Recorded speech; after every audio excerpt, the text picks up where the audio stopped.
This is a recording of David Hutchinson speaking about cannabis at the Sunday, February 21st, 2016 meeting of the BC Humanist Association in Vancouver. The opinions expressed in this podcast do not necessarily reflect those of the BCHA or its board of directors. To learn more about humanism and to support our work, visit bchumanist.ca and be sure to subscribe to the BC Humanist podcast on Stitcher and iTunes. As she said, my name is David Hutchinson. She said I'm from Cannabis Science. I'm not from a business. I act as a consultant now, and I'm assisting a number of people from the medical community and research. I'm involved with lots of different things. You'll understand a little more as I go through. I should just point out there will be no samples handed out during this presentation. As I see everybody leave en masse now. I have been here for a couple of years, but my heart sits with humanists. I just listened to a very interesting show on the radio. I don't know if anybody else did. The guy talking from Boston Globe talking about the movie Spotlight, and my heart sits with that because I come from a theological background. I was indoctrinated into that until I was about 13, but I'm a long way from that now. Okay, I'll start off with this. What I intend to do is run through this slide. In this format, this is the first time I've ever presented this. I'll run through, and when I get to what I consider to be a natural break, we can either do the questions and answers then, or if you want another 5 minutes, which is specifically about science and research that's going on, I'm going to add that in. I can make that choice there. I would like to thank Ulrich, and I'd also like to thank Ian. Thank you for being here, and thank you for Joanne for welcoming me here this morning. My focus today is going to be a little on the history, medical impacts, opinions, and methods of administration of cannabis. This is not a focus on legality, and so I'm going to particularly be looking at the medical applications, although that may come up in the conversation. There will be a couple of mentions of legalization, and we can talk about that in question and answer. I'm quite happy to take those questions. At the front of the room here, I've got a number of publications, books and magazines. You can't take those away. They're from my personal collection, but if anybody wants to look at more, they're ones that I would personally recommend. A number of others at home on the bookshelf that I did not bring in, so these are the ones I specifically thought might be of use to you. Joanne just pointed out, this is one of my favourite quotes from Leonardo, saying that the three groups of people, those that see, those that don't see, those that see when they're shown, and those who do not see. And I agree with Joanne, it's something I think there should be a fourth one on there, those that will not see. As I said, I'm going to focus on the medical benefits and not the legality. By the way, can everybody see properly at the back, or do you need the lights dropped to the front here? Not dropped, okay. I was saying to Ian, it's a strange thing. It's a shame the screen isn't over here because you're all over there and I'm over here with the screen. It seems like the screen. Is that better? Yeah. Okay. Thank you very much, sir. Just a quick mention on the use of the word cannabis or marijuana, and spelled in one or two different ways. The correct botanical name for this plant is cannabis. It is Cannabis sativa. The word marijuana, spelled with a J, was introduced by Henry Anslinger in the States in the 1930s. It's a name very much rooted in racism and the prohibition of the product. When they tried to, when they actually achieved the prohibition in 1937, they couldn't use the word cannabis because it was such a widely known term. It would have been a bit like now saying they were going to ban Tylenol. Everybody would know what Tylenol is. Everybody knew what cannabis was. So they came up with a new word which sounded much scarier. They imported it from Mexico, marijuana, or Mary Jane. I hopefully will only refer to it today as cannabis because I think it's something that we should do, not be referring it to as marijuana. If anybody's interested to understand more about the stigma that is associated with this, particularly as a medicine, I recommend you read an excellent paper from UBC, Ortoff et al., from 2013, which is Perceptions of Cannabis as a Stigmatized Medicine. And this is the situation that people find themselves in where they're prescribed a whole host of medical products prescription products and they have no problems with their family at all. As soon as they mention that they're being prescribed cannabis, families and friends seem to lose their heads about it. It's suddenly like, oh my goodness, we're okay, you're having fentanyl, Percocet, and Dilaudid, and Oxycontin, they're all okay. But as soon as you say cannabis, it's a different perception of it.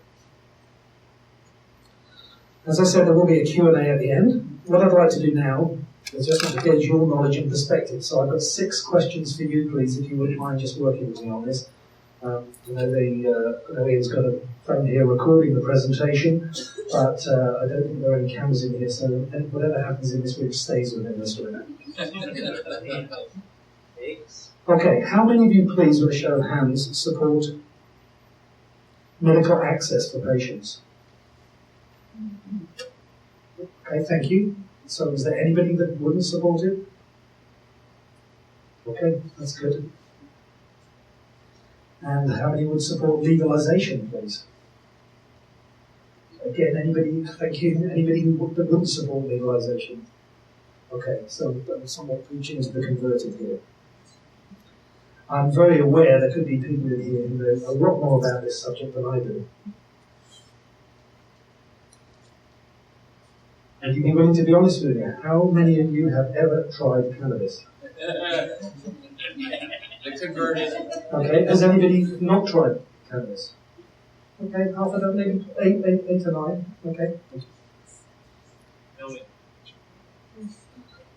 Do we have any, if you're willing to tell me, is anybody here a current cannabis patient? Not recreational, but a patient. Yeah, well, thank you, Joanne. Thank you for being honest. I use it for sleeping. She uses it for sleeping. Okay, I'll come to that. That's fun, actually, you'll mention later. Do we have any recreational users here? Okay, about a third of the room. That's interesting, thank you. How many of you have got cannabinoids? And cannabinoids are the components within cannabis. How many of you have cannabinoids within your system right now? A cannabinoid is a compound that occurs within the cannabis plant that you should all have your hands up, because every one of you in this room has cannabinoids in your body. Whether you know endogenous cannabinoids or are they endogenous? Yeah, we all have them. Absolutely, we all have them within our body. I'll come to that in a moment. Okay, so what I want to try and do, I don't think I have to do it necessarily with this audience, but I do with some groups I talk to, is change the perception. As you see here, there's a lot of humour involved with this, and I'm not saying humour is a bad thing. Maybe laughter is the best medicine. But there's a perception. It's to do with law enforcement. It's to do with guys with hoodies on or dreadlocks, or people just smoking recreationally, or there are a lot of jokes and there's a lot of humour used with it. What I would like to do is, and the words that I put down there, the negative words, the negative connotations of dependency, addiction, abuse, and gateway. So I want to just maybe shift that a little. And I'd like you to start thinking about this as a medicine for the moment. It is being increasingly prescribed across Canada. There are many thousands of doctors now prescribing this. And as they realise it, and many of them tell me this personally because I work with education with doctors, once they've been through the process and they've left their preconceptions at the door, it changes their medical practice and it changes their prescribing behaviour. So maybe we can use words like wellness, essential, consciousness, and harm reduction. On the harm reduction, I should add, cannabis is widely used here in Vancouver at Insight. If any of you know Dr. Evan Wood, Dr. Evan was wonderful gentleman. As he explained to me, they can take somebody who is severely addicted to some of the most horrific products on the planet, but they can then replace that with cannabis. They might be giving them a lot of cannabis. They could be stoned out of their head, but they're in a better place than they were yesterday. Previously, they were going to die. Now they're not going to. Okay, a little of my history. I'll explain how I ended up doing this, because I'm not fraternal. You can see I don't have a ponytail. I don't have a tie-dye t-shirt. I'm not from Tofino. I don't surf. I'm originally from the UK. I spent 23 years in uniform. I was in the Royal Air Force. I left as a senior officer in 2002, simply because I wanted to be in Canada. I came with a wife and 2 daughters, as I'll explain. But my background, my professional background is stellar. No exposure to narcotics or cannabis or anything else of any shape or form. Is that you? That's me on the left. Sorry, that's me on the left. That's me. If you can see, the English countryside below me. That's me at 8,000 feet above the English countryside, at the back of a Hercules. And you're not wearing a parachute? No, I wasn't planning on jumping out. You can see I am wearing a restraint harness around my. I mean, as you can see, if I could step back a foot, or certainly this end, straight off the ramp, you go straight off the back. So we were doing parachute drops. So we were taking dropping paras out. Is that you in the middle? And that's me on the right-hand side with a moustache, with the lady in red. I can't remember what her name is, but some of you might recognise her. That's it. Okay, so I worked, I suppose you could say I worked for her. I've flown with her. I was trusted by the British government to fly with everything from nuclear weapons to bombs to the Queen. So I was trusted by somebody, and indeed, while I was in Canada, I used to work for a company not far away from here called McDonald Detweiler. I worked for them for 4 years as a project manager. I held a top secret security clearance with CSIS, was the work I did for Department of National Defence. So as I said, I'm not your stereotypical person standing up here saying let's all go outside and have a joint. In 2002, as I said, I came to Canada with a wife and 2 daughters. That photograph was taken in August 2005 at Fernie. And the week after that photograph, my wife in the foreground was diagnosed with breast cancer. I was living in Alberta at the time. She was 41 years old. I regret to inform you, she died in 2009 at Peace Arch Hospital in White Rock, age 46, after 4 years of treatment. That was her 6 months after she started treatment. She had surgery, she had her right breast removed, she had radiation, made all her hair fall out, she had chemotherapy that also contributed to that as well. Unfortunately, the story gets a little bit worse. My eldest daughter, front left, Beth, 2 weeks before my wife died, was diagnosed with a brain tumour. 24th of November 2009. It's a date that's burnt into my memory, as you can probably imagine. It was Beth's journey. She had 5 brain surgeries here at Children's Hospital under the wonderful Dr. Douglas Cochrane. She was treated very well there, but it was her treatment and the change when she was prescribed medical marijuana that really made me think I have to change my perception of this. Beth started taking cannabis in 2011. For those of you that are familiar with it, and for this audience it might be more appropriate, it was actually the 20th of April 2011, or 420. My naivety at the time was, and I told her that she should consider start taking it regularly. She said, "You know what today's date is?" And I said, "What?" She said, 420. And I said, "So?" She said, "Get with the program, Dad, you know." 420 is a famous day. I had no idea what it meant at that stage. That's just less than 5 years ago. Beth took cannabis for 18 months in a derivatized form as an oil. She had MRIs done at Children's every 3 months. They were clear that she'd been told, and I have the literature for this, that says her treatment was palliative in nature at that stage. She had likely 4 to 6 months of life expectancy. 18 months later, and 18 months of clear MRIs, she decided she wasn't going to take cannabis anymore. The gentleman in the room will appreciate this. It's always hard arguing with a woman. It's even harder arguing with a teenage girl when she's your own daughter. I wish you luck. But she said she wasn't taking it anymore. She said, "It's my body. I've got this thing bleeding, so I'm not going to take it." She started at UBC in September. She had a fantastic few months. It was her dream to go get educated. 2 months after that photograph was taken, the tumour recurred, and she died a little under 12 months later. She died on the 25th of October 2013, aged 20 years old.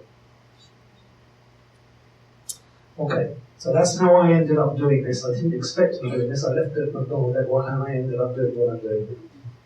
Okay, cannabis history. A brief overview here. It's been used, recorded use in Taiwan over 10,000 years ago. It's likely that it is the first ever crop that was ever grown productively by man. The medical use has been recorded in China. There's a friend of mine, a doctor, you'll see later on this, who was actually asked to go to China to verify what they'd found in a cave in China was what they thought it was, and indeed it was. It was cannabis that was 5,000 years old. It was in a shaman's pack. He had seeds, he had resin, he had various other things, and they tested it, and it was as bioavailable today, almost as it was 5,000 years ago, in a temperature and light control condition in this cave for 5,000 years. Its history goes back a long way. And then finally, on the slide, you have up to 1937, when the Americans brought in Prohibition, there were over 2,000 medicines that contained cannabis. That was about a little under 30%, so approaching a third of all medicines in the USA, the US pharmacopoeia, had cannabis within them. It was widely used. There were even cannabis cigarettes for asthma. I'm not saying that's correct, but that's how accepted it was. Okay, cannabis history continued. In Canada, we've had a program since 2001. It's important to note, particularly for Craig and the politicians have never led the way on this. This has been people power, this has been civil disobedience, this has been the government and the regulators have been dragged to the point we're at now by ongoing court cases. This program brought in Canada came in 2001 after the Parker case back in 1999, where they were basically told, the government were told, you have to have a program because it's a person's human right to do it. It's changed and gone through a number of forms in the last number of years, but we do have a federal program, which most countries in the world do not. In the USA, there are 23 states now that have a medical program. However, in the USA, it is still federally illegal. So even if you're a patient here, you can go to Peace Arch Crossing to cross, drive over to Blaine, and you can go in, if you're over 21, you can go into a store at Blaine Beach and you can buy a joint, but you can't bring it back. And if you're asked at the border, why are you going to Blaine? If you say I'm going to go to Blaine to go and get drunk in a bar, that's okay. You say you're going to go and buy a joint, you turn your vehicle around. It's called moral turpitude. You know, it's a clever terms for these things. Moral turpitude means that you're admitting that you're going to go and commit a crime, a federal crime, not a state crime. In addition to those 23 states, you've got 4 US states, Colorado, Washington, Oregon, and Alaska, plus the capital, Washington, D.C., have legalized. You can now buy cannabis within 400 meters of Capitol Hill. So, can you talk about the distinction between legalization and decriminalization? I'm not going to talk about that, but I will discuss that afterwards if people want to ask about questions about whether I'm going to discuss decriminalization or legalization, what the difference is. And there are further 7 states this year, this being the federal election year in the US, there's further 7 states that are looking to, with ballot initiatives this year for legalization. So we're in a changing environment. This is an interesting article from The Economist magazine, hardly a left-wing and trendy magazine of hippies, but where then you have an article that says that it would be hailed as a medical breakthrough. That was back in 2006.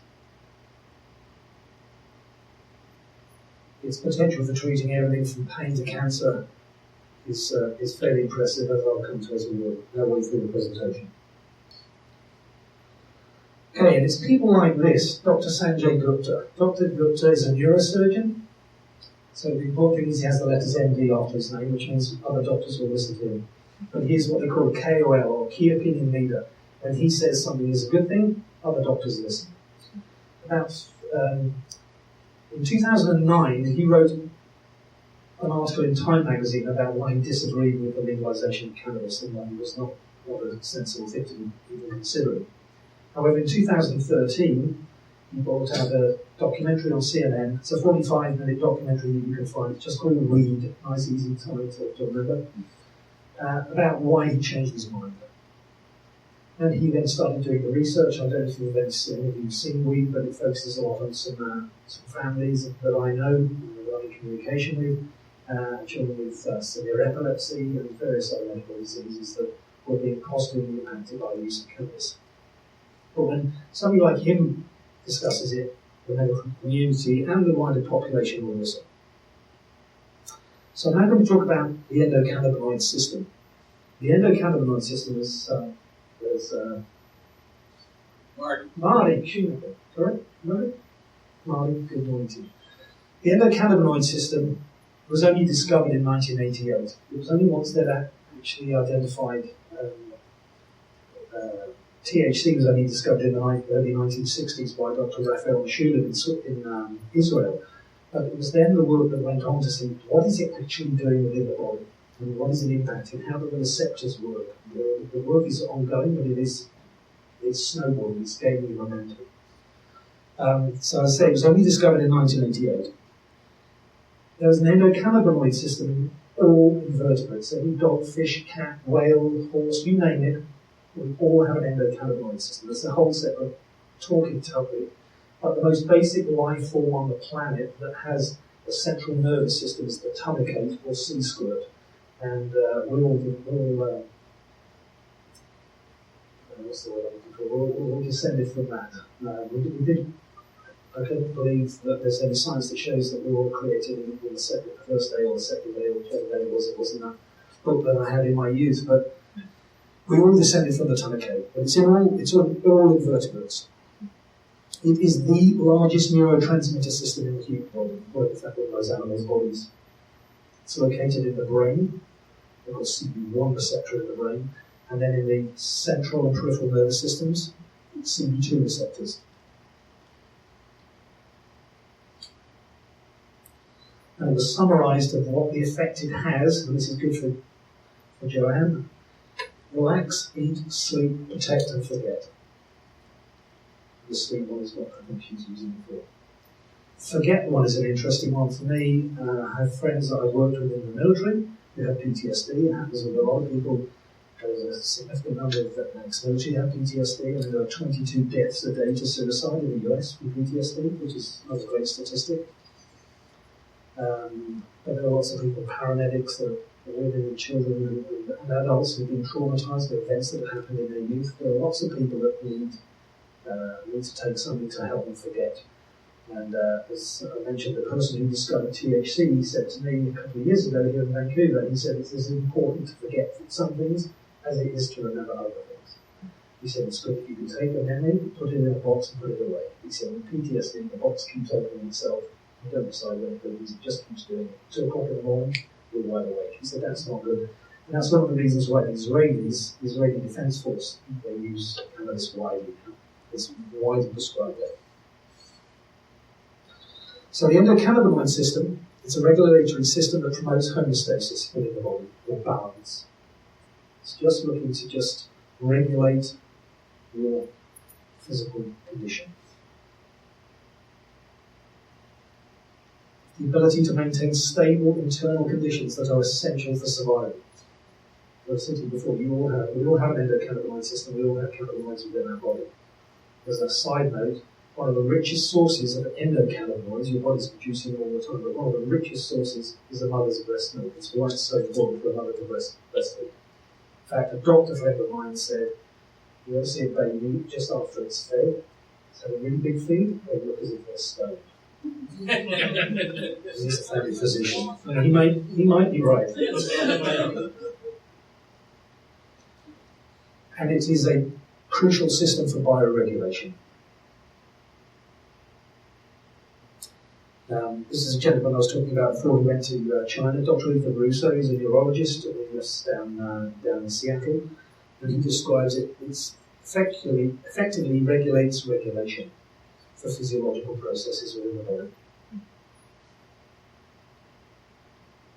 I guess my point here is to say this is a key component of our human physiology. So what does it regulate? So I talked about sleep. I'm going to give you a little list. I'm going to give you a big list, and this is not the whole list. When you're looking at sleep, then you've got temperature, your mood, your appetite, female reproductive cycles, your motor function, pain, your blood pressure and your heart rate is regulated by the endocannabinoid system. When you start to look at it, you realise this is a really, really important condition, really important system. If I talk just briefly about temperature, one of the ways I like to explain it, because the body's looking for homeostasis, it wants you in that range. You get too near the top, that's not good.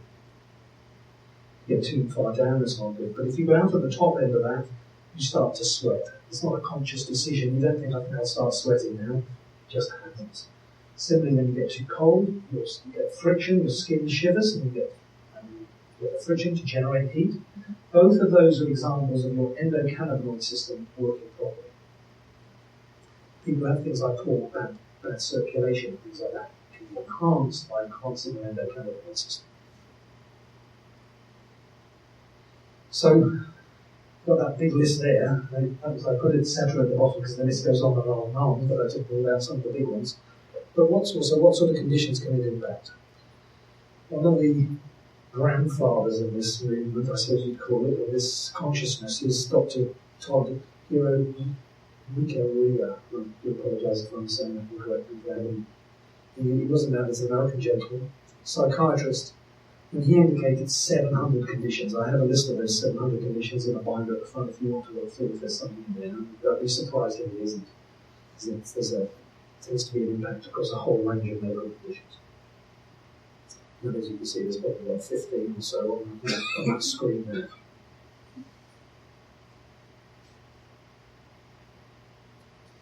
So I'm now going to talk a little bit about risks. Okay, annual causes of death. These are global figures that I just pulled up in the last 48 hours. There are about a little over 6 million deaths a year from tobacco. Lung cancers and those other things. And Is it US? this is global. These are global figures. Yeah, they're not losing 8.5 million people a year. They have to lose 2. I'll come to the US in just a moment. These are global figures. Who are your source? These are all off. I'll have to come back to you on that, by the way. Who's your source? That's Yeah. And then I have a question there. Some of you already know the answer. How many overdoses of cannabis or deaths from cannabis are there a year? 0. There are no deaths. Yeah, trust me that neither in the States have tried repeatedly for the last 40 or 50 years to try and prove causative nature, but there is not. There's always another condition that goes on. Whereas there are millions of people that have shown those conditions with alcohol and tobacco, which are both legal. This is just a light-hearted one. This is for the States. This is, I think it was Marty was asking there about the numbers. So it's about 435,000 within the US deaths from tobacco each year. And the joke is that it's safer than peanuts because it's 100 deaths from peanuts each year. Interesting one with prescription drugs, 32,000 deaths. There's a death every 19 minutes in the USA from a prescription drug taken correctly, taken as prescribed, but there's still a death every 19 minutes. That's a fairly horrific statistic. In fact, shopping is dangerous as well, it seems. There are 4 deaths and 74 injuries from shopping in the States, so avoid the US on Black Friday. Okay, other risks. I'm doing this as a balance, and I'm not here, as I say, I'm not having samples, I'm not selling anything. Cannabis hyperemesis is it's a long-term heavy users. And it can cause nausea, vomiting, and cramp. They need to be on. These are people that smoking probably 15 to 20 joints a day, and they've been doing it for years. So these are really heavy users. And if they do end up in this, the first thing to do is they stop smoking it, but then they put them in a hot shower. That causes some very quick recovery from this. Then in a hot shower, and then they need to be inside. I suggest some sort of counselling. They have a dependency. They have not a physical dependency, but they have emotional dependency of this product, and it's caused then manifesting as in a physical way, which is not good. But it should be counted. I've never met anybody with this, but it is known globally. It has been recorded as a condition. Addiction for cannabis is about 9%. Addiction is a very poor, blunt tool to make an assessment on whether anything should be available either as a medicine or legally. 9%, to put it in context, is about the same as caffeine. When you have people who say they can't start the day without a coffee, there are people that are fit into that. So it's about the same. It's about the same number. 9%. That's widely available number. That's through Columbia College. Look at the work of Dr. Carl Hard, who's one of the world's leading addiction specialists. I heard him present here. Let's go. Okay, addiction I mentioned. Is it a gateway drug? That's one of the questions I get asked by doctors, but by the general community. If you look at countries that have more enlightened jurisdictions that have more enlightened regulations, so like I suppose you'd say Colorado and Washington, or Holland or Portugal, they have not seen there's not a correlation with it being a gateway to anything else. It's no more gateway than it is that you have a glass of wine, you will become an alcoholic. If you're of an addictive nature, then you could progress to that, but it's not certainly not causative. One of the ones is I got asked about psychosis and schizophrenia. Same thing. Youth should not use this. There's two different, depending where you want to read. They say the young brain shouldn't be exposed to this. The College of Physicians and Surgeons in BC say it shouldn't be prescribed to anybody under the age of 25. I think they're just trying to be over-cautious, as you might expect as a regulatory body. But they say it's probably around 23, 24 years when the frontal lobes are fully formed in the brain. That's what we should be avoiding that impact. However, there's other schools of thought and other researchers where they're saying that they want children to avoid it before 15 or 16. So it's similar sort of things that why wouldn't we want children drinking, having alcohol, or having any sort of cigarettes. I wouldn't recommend cigarettes full stop, but certainly with alcohol, I don't have a problem with a young adult having a glass of wine or beer. It needs to be sensible and educated decision making. That's most of my mention about youth as well. I would not be recommending it to children. Certainly not recreational. We can bring that up in the question and answer if you want to discuss any other risks. One of my heroes, Dr. Carl Sagan, said the illegality of cannabis is outrageous, an impediment to the full utilization of a drug which helps produce the serenity and insight, sensitivity and fellowship so desperately needed in this increasingly mad and dangerous world.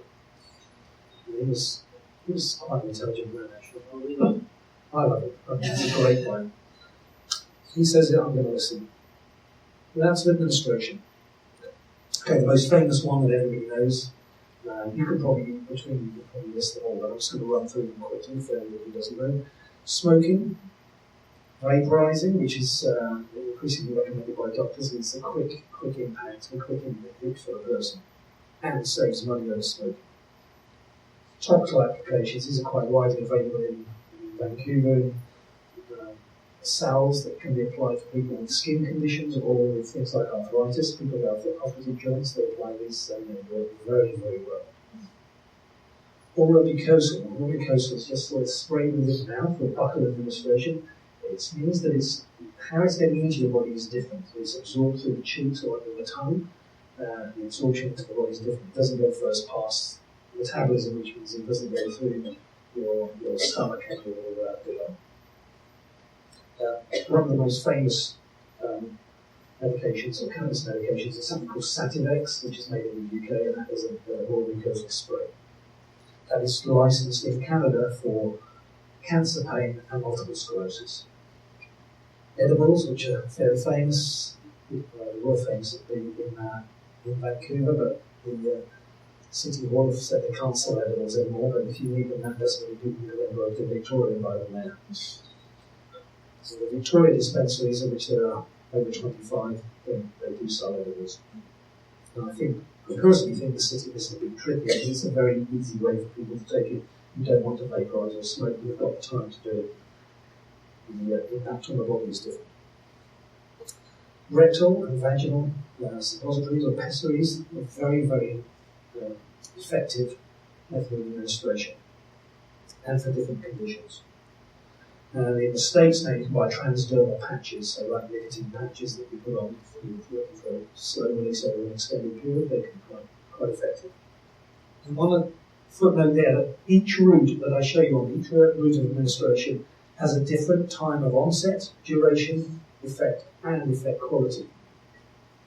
Okay, and I'm going to ask you, you get a voting question here. Which of those routes do you think has the fastest impact on the human body? So vaporizer, how many for smoking? Few. How many for vaporization? Now, those two are the same. They both impact in around a minute to 90 seconds. Okay, anything for topical? No. Oral mucosal? About 6. Edible? Edibles between 30 minutes and a couple of hours. That's what I usually say. If you're going to try and eat something, don't take a bite and wait an hour and say this isn't working, and then take another piece. And you get both lost together. Rectal vaginal? 2 hours up there. And transdermal. Okay, transdermal is very, very similar to the topical. The top winner, probably got it correct, is rectal. The absorption through the GI tract is faster than an IV line. It's very, very quick. It's also, there's another side effect, the majority of people, like 9 out of 10, don't get high from it. So you can take quite large amounts of THC for treating conditions. You're helping with the pain, but you're not getting the high. Because it doesn't go first pass through your stomach and your liver. The impact on the body is different. There's another blind gentleman. And with this audience, I don't have to talk about consciousness and about people with free thinkers, which is something that makes it a lot easier to talk about. Okay, I'm going to leave you on a high now. This is for your own research. If you've got a condition or you know somebody, maybe you've got a doctor that doesn't know anything about it, or you want to understand more about it, I would say Google cannabis and what the condition is. PubMed, which is the US National Medical Library, has over 14, I Googled it yesterday, there are over 14,000 articles. If you just go onto PubMed, there are 14,000 peer-reviewed papers from around the world about cannabis. This is not quackery, this is not some fringe science, this is serious. PubMed is a serious organisation. Same with the New England Journal of Medicine and the Lancet. Those are two, if you find things, I don't recommend people to go to Pothead Weekly or High Times or something like that. Look at the good stuff, and make that call on whether it's something that could benefit your condition or a friend or family member's condition. Okay, I'm going to talk about a bit of scientific research that's going on. The Arthritis Society have done a complete about-face on this. 3 years ago, they would not discuss it. If you called them or if you looked on their website, there was no mention of it at all. In December, I was invited to attend a cannabis research roundtable. So the first thing they did in September last year, they brought out a position paper. They have now offered a guide. If you go onto the Arthritis Society's website, you'll find a guide. In December, I was with the president, Janet Yale, and there were 50 doctors and researchers from across Canada, from SFU, from UBC, from Dalhousie, from McGill, all the way across here talking about this. And it's accelerating, the work is accelerating, and they're putting a lot of money behind it because they realised how important it is. And that was the round table I was talking about. That was in December, 2nd and 3rd of December last year. So things are changing with it. You've got a group like this, like the Arthritis Society, there's a lot of weight and impetus to making this research happen. But it's also going on down in, also in the States. Cannabis education, the Brain Tumor Foundation of Canada. 4 years ago, I phoned the Brain Tumor Foundation because my daughter was still going through the trouble when I first started learning about cannabis, and they would not have any discussion about it at all. It was not to happen. They said, we don't have a position on that, we have nothing on our website, and please stop calling us and asking us. I haven't phoned the once, but that's the response. However, there's a sea change there. They're doing a series of talks across Canada this year. And if you're interested, this is not an open invitation, it's from the medical community, but it's been done here.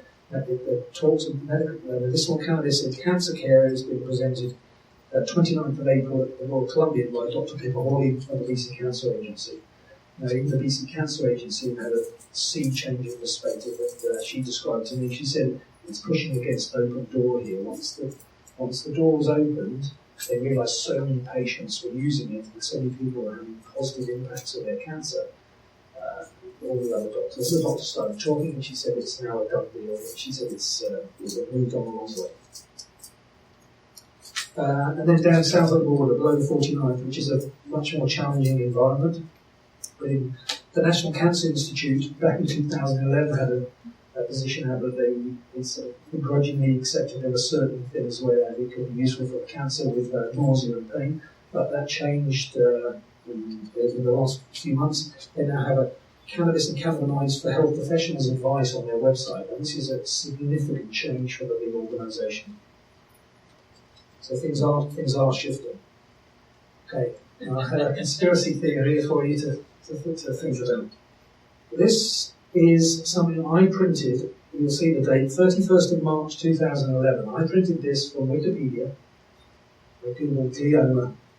And glioma, there was this section all about THC, about work that experts are doing both in Spain at the University of Complutense in Madrid, but also at the Pacific Medical Center at the University of California. And one of the quotes there, many experts now believe cannabinoids may represent a new class of anti-cancer drugs that retard cancer growth, inhibit angiogenesis, that just means blood supply, and the metastatic spread of cancer cells. They're fairly impressive endorsements. That was, I say, 31st of March 2011. On the table over there, I have how it looks now. That whole section has gone. It does no longer exist on Wikipedia. So, who might not want this information out there? I suggest to you there may be a few. So there was a failed ballot initiative 71 in Florida, and the US News World Report indicated that law enforcement, the Florida Sheriff's Association, there are people with their jobs, all they've ever done is law enforcement is bust people for smoking a joint. And they've got dogs that work with them, and it's all they've ever done. Their whole career is based around that. You certainly tell them you've now got to go to fraud or getting out traffic tickets or something else. It's a challenge for them. They're planning on putting their kids through school based on that.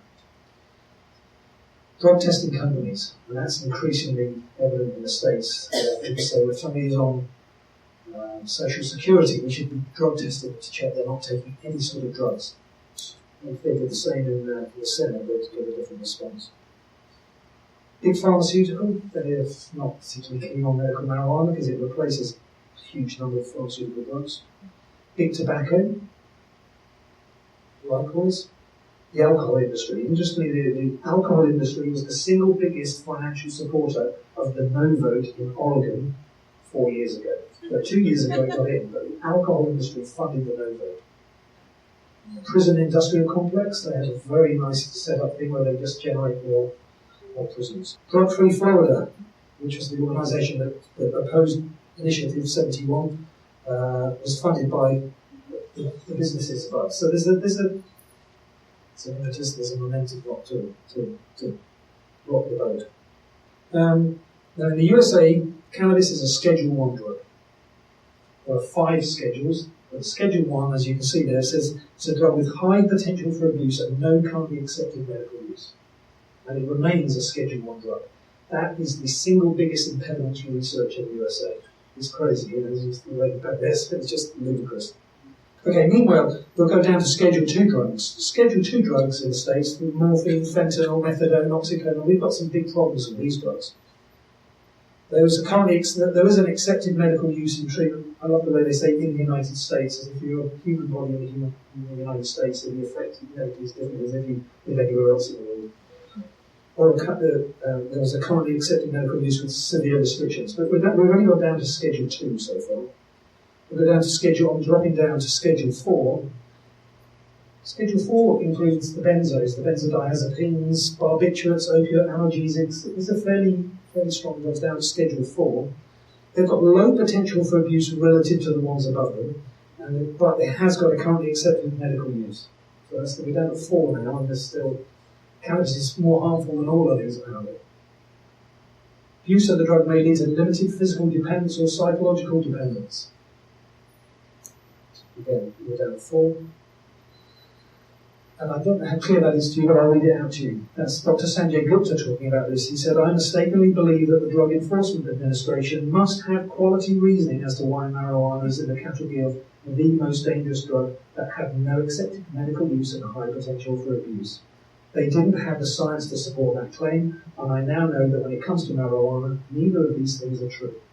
And finally, my last slide, US Patent 6630507. Cannabinoids as antioxidants and neuroprotectants. And that's another thing I can talk about with things like Alzheimer's, Huntington's, Parkinson's. This has a significant role that it can play with those, because it's a neuroprotectant. It's not neurodegenerative, it's neurogenerative. They've actually shown more of it down in the States. It's Madison, Wisconsin, they're doing work on that, and they're showing that there's benefits for it. So patent was awarded 7th of October 2003. Does anybody know who owns that patent? US Department of Health and Human Services. This is a Schedule 1 drug that has no medical benefit. Strange. So that's why I said this is a conspiracy theory. Why is that the case? If you would like to help us produce this podcast and to make better recordings in the future, email info@bchumanist.ca.